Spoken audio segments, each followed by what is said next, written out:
I am so excited for my guest today. You talk about CEO, Chief Energy Officer. It is, help me welcome Larry Long Jr., keynote speaker, author, MC, master of just about everything energy. So help me welcome him to our stage today. What's going on, Paula? Happy to be here. Stage B. Did I get that right? Side B, but stage B will work today too. But yeah, look at you. You look great. It takes one to know one. You're making me blush on this Monday. Oh, well, anything I can do to help us get to know you a little bit better, that's what it's all about. Tell us a little bit about what you do, Larry. Oh, good. You summed it up with that great intro. Professional keynote speaker, MC, coach, trainer, author, you name it. I'm in the business of really helping individuals and organizations take their respective game to that next level. So whatever form that takes, I'm just trying to help people level up. I love that. I love that. And you do that just by your empowering energy, right? You have this amazing energy. I mean, I think the first time we talked, you had looked on my website and you knew I was all about using the power of music in leadership. And you started our conversation. Yeah, there we go. I got mine too. Right? I still have to learn the twirl. That's the thing for me. But you had music going on. Let me ask you a question. And this is really what I want to talk about today. Yes. Because you are so energetic and you know how to get people going, what's it going to take for people to get their sales teams energized for the fourth quarter? Yeah, that's a great question. I just had this conversation this morning with a great colleague of mine at a fast-growing startup here in Raleigh, North Carolina. I believe it starts with the leader because similar to kids, the folks that we lead, they can smell BS from a mile away. They can tell whether you believe, whether you believe, whether you're energized, whether you're excited about the opportunity in Q4. Now, there's two routes you can go. You can go the I'm scared, woe is me. Oh, it's going to be so tough. It's impossible. Well, your team is probably going to follow right behind you. Or you can say, I'm empowered. Yes, it's going to be tough, but we've got the team that's up for the challenge. And I'm leading the way through my actions, not through my words. There's a saying, your actions speak so loud, I can't hear what you're saying. I love that. I love that. Is that in your book? No, that's from my mom. I think I put it in my book, but my mom used to tell me that as I was growing up. She said, hey, little Larry, your actions speak so loud. No one can hear what you're saying. It's what are you doing? And I like to ask people, Paula, what you going to do in 2022? Oh, how are you going to finish doing what you do in 2022? That's right. And what we do now is really going to dictate who you're going to be in 2023. I love that, Larry. Listen, I love these amazing things that you have going on with, what your mom says. I remember my husband's dad used to always say to him, honey, the older you get, the wiser your daddy was. So true. And I can say that's probably the same with salespeople. The more tenured you get, the wiser your leaders were. That's right. If they have the energy and if they have the proper mindset. Yeah. Right. So important. Energy, mindset, belief, but also it comes with work. You got to put in the hard work. You can believe the world, but if you don't back it up with work, Houston, we have a problem. Some people forget that you got to put in the hard rowing. And in this game we call sales. And one of my keynotes is sales is not a 4-letter word. It might make you say some 4-letter words, but you got to work hard. And a lot of folks think they're working hard, but they're not really working hard. I don't know if Allen Iverson is tuning into this, Paula, but yes, I'm talking about practice. When was the last time you, the listeners, practiced your skills, practice your craft, practice your conversations, overcoming objections, your demo, your close, asking for the close? If you don't practice, how do you expect to perform when the bright lights are on? You can't. You can't. And speaking of practice, there's an old saying, you know it, practice makes perfect. I don't believe that. Perfect practice makes perfect. Yeah, it makes progress. I don't know if we can ever be perfect. That's because I try to help people max out. But I'll be honest, Paula, I don't think you can ever max out your abilities. I think there's always room for you to improve and for you to learn, to grow and elevate to that next level, no matter where you're at. You can be a 2 on a scale of 1 to 10. You can be a 7 on a scale of 1 to 10. There's always room for you to up level. Well, you could be a 10 on a 1 to 10 and still up level. If you're a 10, come and talk to me. I've yet to meet a perfect 10. I know. I have not either.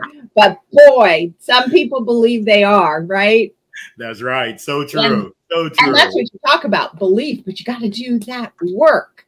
You got to hang in there. So what can leaders do? Give me 3 tips, 3 hot tips leaders can do to energize this next quarter. Yeah, and I'll tell you this, it's not even hot. I'm going to go back to basics, Paula. Number 1, show your people that you care. Yeah. What does that mean? The next time that you have a one-on-one, ask them and care about how things are going in their life outside of the 4 walls, outside of the virtual walls of your business. Paula, how was your weekend? Paula, how are you feeling? And when you make eye contact and you have that conviction, people know it. They know whether you care or whether you're just solely focused on hitting the number. If you don't care about me as a person, chances are I'm not going to give you my all. At least I'm not going to do it for you. I'll do it for my own pride. So that's number 1. Show your people that you care. Number 2, it backs it up. Communication. It's really having and fostering an environment of communication and collaboration amongst the team. Some of the brightest ideas, some of the best practices are from your team.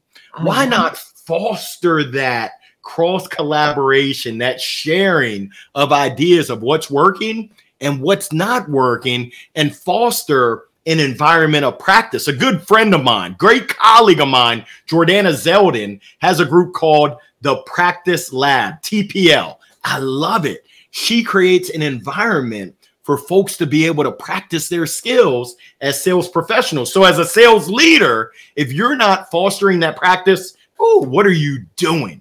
Exactly. Number 3, after care, after practice, I would have to say, practice what you preach. You've got to be the example. So I encourage you to pull up the mirror. You can buy one at the dollar store and look in that mirror and ask yourself the tough questions. Am I leading by example?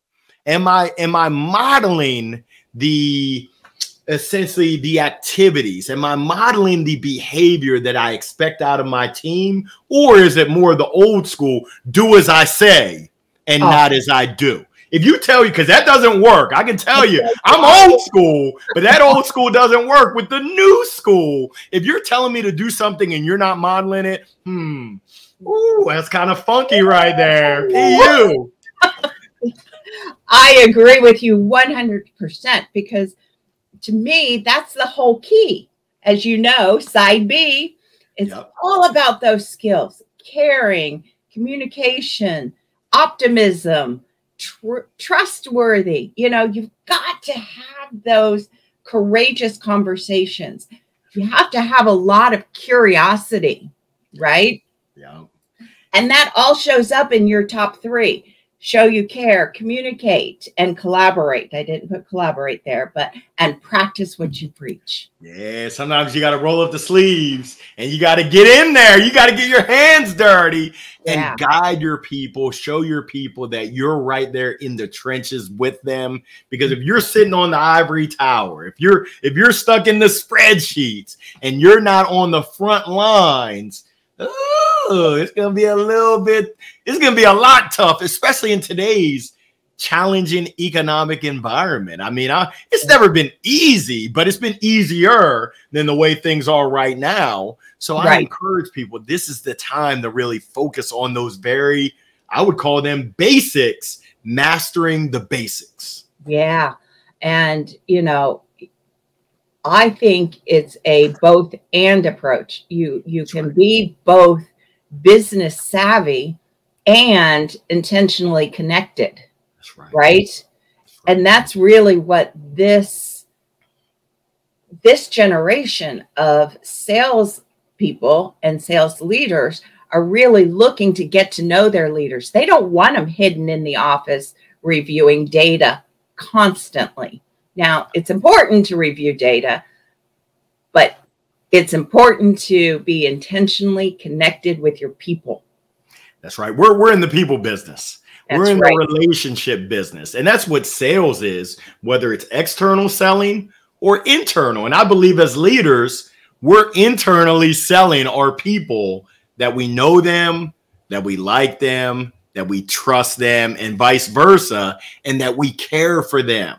That we're looking to match what we have with what they're looking for, their needs, their wants, their challenges. And if we don't demonstrate that on a daily, consistent basis, chances are our team, they're not going to be following us. They're going to be looking at us and saying, whatever you say, I'm going to do the opposite. Whatever you say, I don't believe you. I don't trust you. You're not really leading anything except leading in your mind, which is never a good thing. Never a good thing. So let me ask you a question. When people talk about these things and they talk about show you care, practice what you preach, communication. Yeah, but Paula, Larry, I've heard, and I'm just repeating here, I've heard, that really doesn't help our bottom line. I'm going to tell you, in my Steve Harvey Family Feud voice, survey says, nah, it truly helps your bottom line. If your people aren't engaged, if your people, and there's a reason why we do post surveys to find out employee engagement. If your employees aren't engaged, how can you expect them to care for your prospects, to care for your clients, to care for your partners, to care for their fellow colleagues? We hear it all the time about culture, crafting. Culture is really what organically happens amongst the organization. Every organization is a group of individuals that come together, hopefully for a common goal, looking for a common mission, a common vision. And if that culture is a cluster, I can tell you your bottom line is not where it could be, which is why we focus on culture, employee engagement, making sure that our folks are happy, making sure that they understand the mission, the vision, the purpose, the principles, our core values.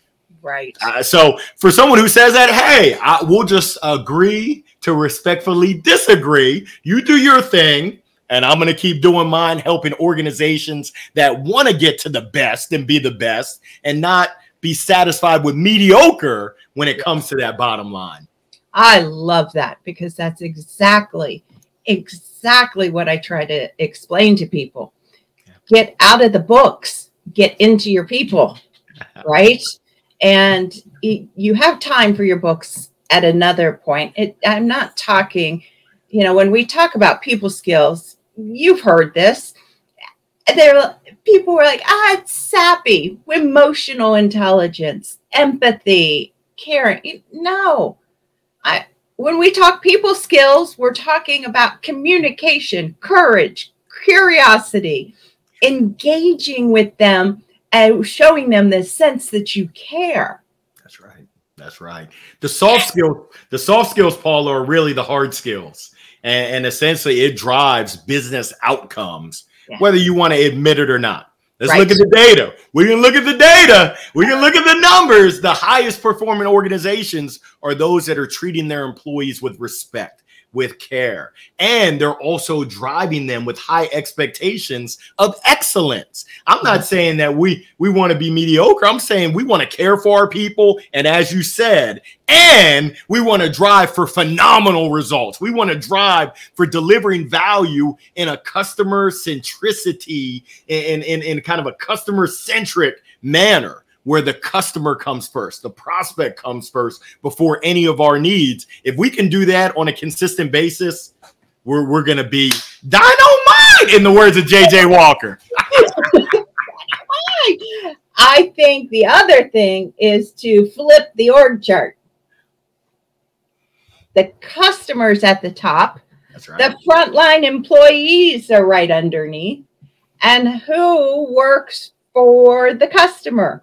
Everybody. That's right. That's right. You I know? love it. I love it. Now, I'll give you a hot take here. I used to work for a company called Intuit, the makers of TurboTax, QuickBooks, and they actually scrambled it a little bit more. Number one was employees. That was what they were solving for, number one, because they said if we take care of our employees, they're going to take care of the clients, the customers, the prospects. And if we take care of them, it's going to take care of the shareholders, and everyone wins. But they said the employees first. If we take care of the employees, everything else. And if you want to look at the healthcare system, if you take care of your medical staff, your support staff, they in turn are going to support to the best of their abilities the patients. And when you have the patients taken care of, everyone has great outcomes. And we all have a smile on our face because it's a win, win, win. All I do is win, win, win, no matter what. Well, just win, win, win. And let's see if we can get my little shaker out. Right? We got to get that moving. That's it. I love it. Do you tell me a little bit about your book, Jolt? Yeah. Essentially, it was designed to help folks get unstuck. Because as we go through this four-letter word called life, sometimes we lose our inner greatness. Sometimes we don't believe just how great we are. And I believe each and every person has tremendous greatness inside of them. But sometimes you get lost. So I'm here to give you a jolt and shake you back into that intentionality so that you can rediscover and believe and step into your inner greatness. So I'm here to get people back on track to accomplishing the best that they can be results.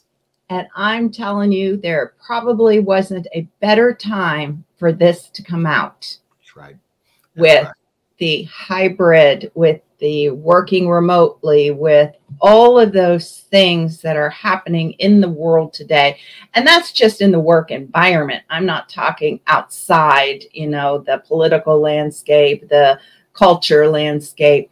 I'm talking just inside a work environment. Yeah. You have 4 generations of people in that work environment right now. Mm-hmm. And they're all this way. And I think your book is a great time to get out. It came out at the perfect time because we need to jolt people back into getting out of COVID. That's right. That's right. Getting back on track to finding their best self, living their best life, and having an impact on others. I believe that that's why we're here, is to make a positive impact, to make sure that we leave this place better than when we came in. That's amazing. Amazing. Good work. Now, I also hear you are going on tour. That you're speaking my language now. You're speaking my language of going on tour. I'm gonna be on the tour bus, yeah. And I don't play any instruments and I don't sing, but we are flipping the script. I am honored privileged, blessed to be on the Flip the Script bus with Beck Holland, Keenan, Guillaume from France. We're going 12 cities, 18 days, really helping sales professionals, sales leaders to flip the script, to have success throughout the end of 2022, what you're going to do, and beyond, 2023 and beyond, setting them up with new perspectives, setting them up with resources, setting them up with a community that's here to support them as they try to be the best they can be. Coming to a city by you, would love to see you there. Where can they look that up? Let me write that down. Flipthescript.co. Flipthescript.co, and it's under the bus tour, free bus tour. We would love to see you there. Coming to a city by you. Flipthescript.co. You click on free tour 2022, and we would love to see you there.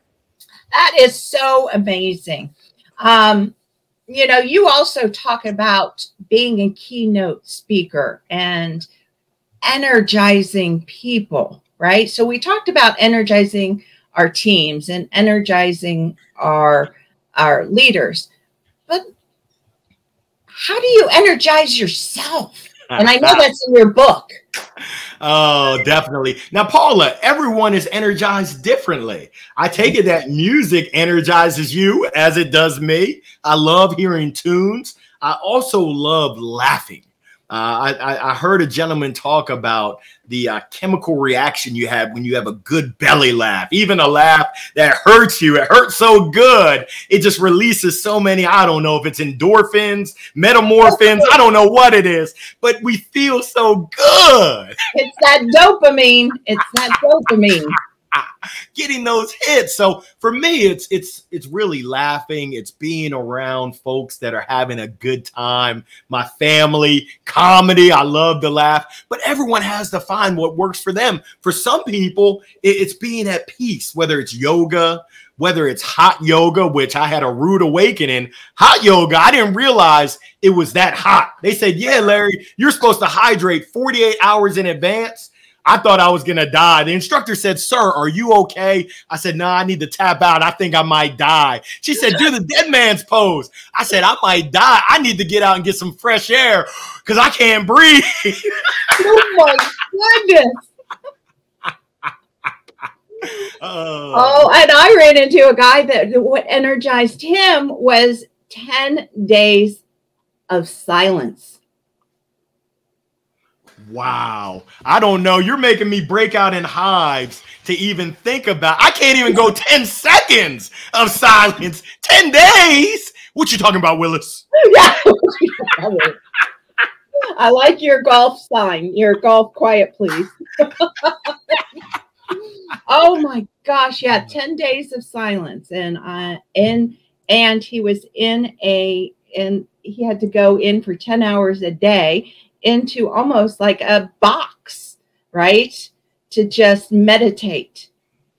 Whatever works for you. Hey, smoke them if you got them. I like your flamingos. They need a little bit of feet on them. Okay. So whatever works for you is what you're saying. That is one way to energize people. But how do we find, what do we look for inside of us? Yeah, I encourage people to be intentional, to find what is it that fills your cup. Is it serving your community, serving others? Is it time with friends? Is it time with family? Is it exercising? When you get out and you move, for some people, that gives them all the energy that they need. Is it your faith, whatever your spirituality is? But it's really intentionally thinking about what is it that fills your cup, gets you energized so that you can be at your best. It sounds like for some people, it's absolute silence. Hey, whatever floats your boat, I encourage you to be intentional to find it and then make the time, because so often people say, Larry, I don't have the time. I would say you don't not have the time because it's that important. If you don't take care of your mind, your body, your soul, you're going to be running on E at some point. It might not be tomorrow. It might not be next week, but at some point you're going to be running on fumes. And I can tell you that's no bueno, no bueno. Oh, been there, done that, and not going back. You know, what I have found is when you say those words, you don't have time. It's amazing that when you schedule the time, you have more time than you did before. That's right. That's right. Because then priorities come into place and intentionality comes into place. And all of those great things that energize us come into place. That's right. I never thought I had time for a lunch. Wow. And guess what happened? I gained weight because I skipped lunch all the time. That's right. You'd think I would have lost weight, but my metabolism slowed down so much. Wow. That's what happened. So I would say make the time to energize yourself, because then what's going to happen is you're going to have more energy and time to do the things that you need to do. So true.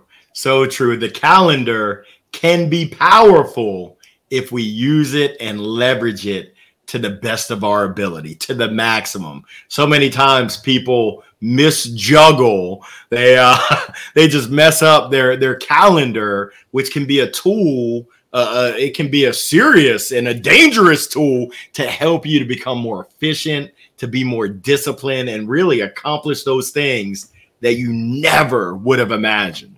Yeah.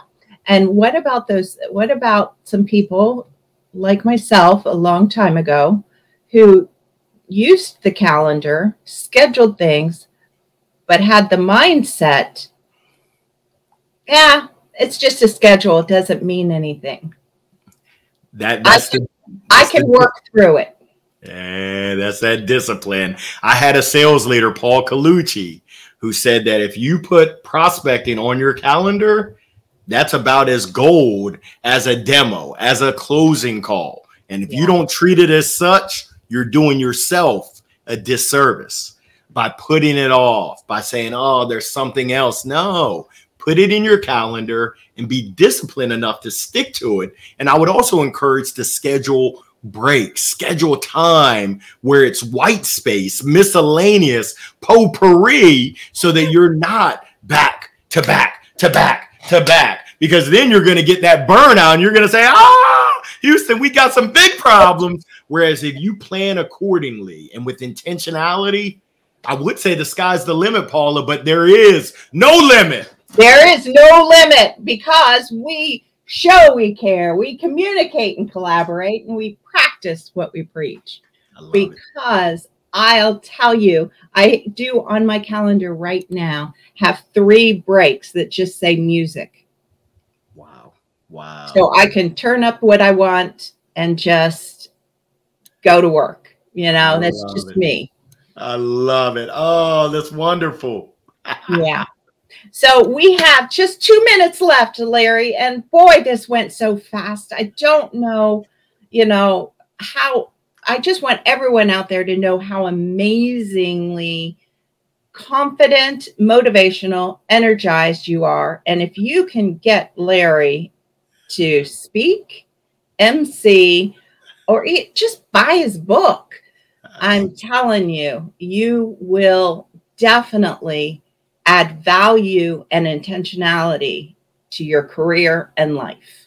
Oh, I appreciate it, Paul. And I can't thank you enough for hosting me. I can't thank you enough for everything you do to support this amazing community. Keep shining, keep sharing, keep serving as a guide, as a resource. It's absolutely amazing. I applaud you.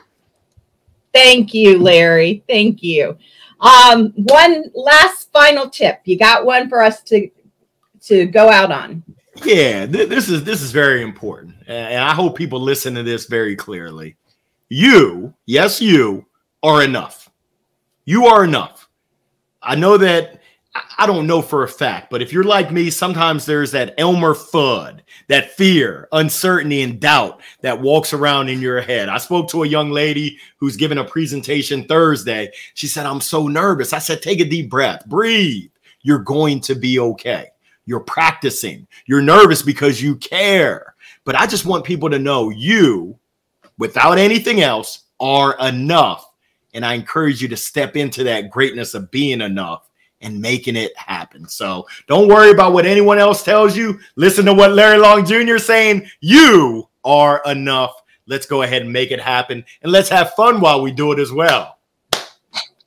Yeah. Thank you, Larry. I appreciate you. And next week, we'll see Evan Blankenship from North to Nashville. He's going to be on here. He's their lead singer. He's also a great composer, writer. It's just amazing. So we'll have him on next week too. So Larry, appreciate you. Have a great week and have fun on that tour. Thanks so much. Take care, Paula. See ya.